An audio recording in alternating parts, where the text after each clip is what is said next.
The U.S. rifle caliber .30 M1, commonly known as the Garand, is not only a dependable weapon, it also has a terrific wallop, better known as firepower. In fact, one man firing a Garand can do nearly as much damage as 3 men using the old type Springfield rifle with its hand-operated bolt. Now, to understand the reason behind this increased firepower, you have to know how the Garand operates. So let's take it step by step. The M1 is a semi-automatic, gas-operated and air-cooled weapon. It's fed from a clip which holds 8 rounds. And only a fraction of a second after the trigger is pressed, a bullet is on its way. In this fraction of a second, many important steps occur. We'll take a few minutes and show you.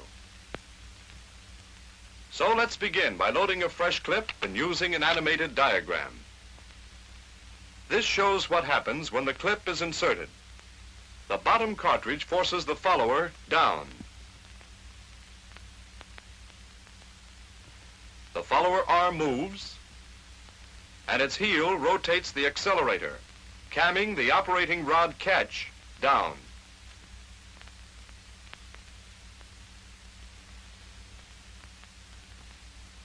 We'll now add the operating rod, spring, and bolt to the diagram. Notice that the bolt is held to the rear by the operating rod, and the rod is held by its catch. Now watch the accelerator as the follower moves down. It rotates, camming the operating rod catch down. When the catch disengages, the rod starts forward, pushed by its compressed spring, and carries the bolt with it. Take a closer look at the bolt. As it moves forward, a cartridge is stripped from the clip and guided into the chamber by the feed ramp.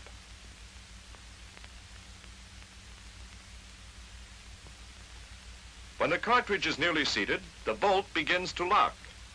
Watch how the cam surfaces in the operating rod handle act on the operating lug and rotate the bolt into the locked position once more.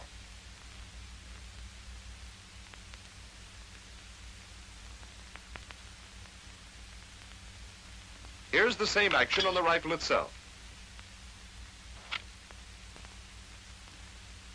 Now, as the bolt locks, the extractor snaps into the extractor groove, and the ejector is forced into the face of the bolt, compressing the ejector spring.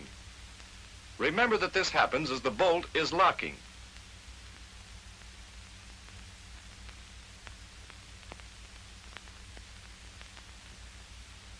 Let's stop here a minute, remove the barrel and receiver from the stock, and take a look at what's happening at the rear of the bolt as it locks.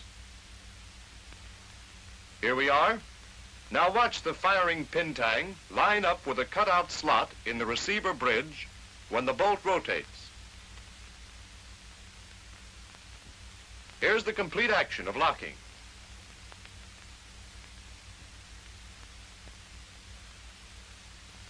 Now that the bolt is locked, we're ready to fire. The hammer was cocked and placed in this position when we opened the breech to load the clips. When the trigger is pressed, the trigger lugs rotate and the hammer hooks are released. The hammer spring forces the hammer forward. Before we fire, here's another point, a safety point in case the bolt is not locked. The bolt camming lug on the left side of the hammer engages in this cutaway portion on the bolt. If the bolt is not completely locked, either the lug will cam it into lock position or the hammer will not strike the firing pin tang. So much for the safety feature. Now back to the hammer again. The lug engages the cutaway portion of the bolt, and the hammer strikes the firing pin tang, driving the firing pin through the face of the bolt and igniting the round. The bullet travels along the barrel. Part of the exploding gases escape into the gas cylinder through the gas port, and this gas pressure drives the piston and operating rod back. The operating rod moves back about 5/16 of an inch before it hits the operating lug. In other words, the projectile leaves the muzzle before unlocking begins.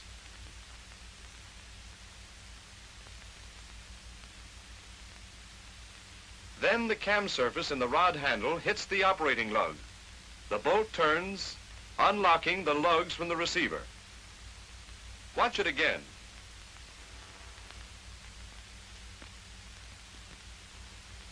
The left operating lug cams against a small surface in the receiver, withdraws the bolt slightly, and breaks the cartridge case loose. This is called initial slow extraction.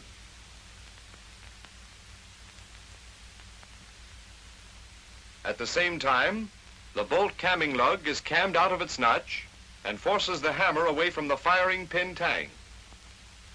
This allows the firing pin tang to cam against this surface on the receiver bridge, withdrawing the firing pin from the bolt face. Here is the same action on the rifle. Now the complete action.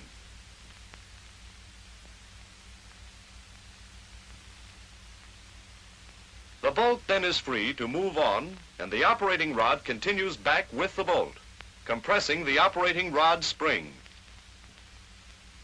As the bolt moves back, the extractor withdraws the empty cartridge case.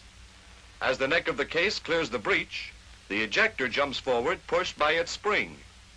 The case pivots about the extractor and up and out of the receiver.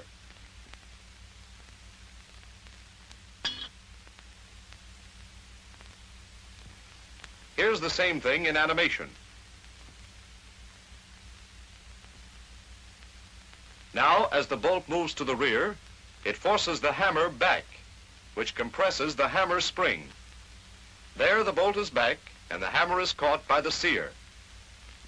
But look at it again. Notice that the trigger is still all the way back, after the hammer is caught by the sear. The reason is that the hammer is back before the finger can release the trigger. Watch this action in slow motion.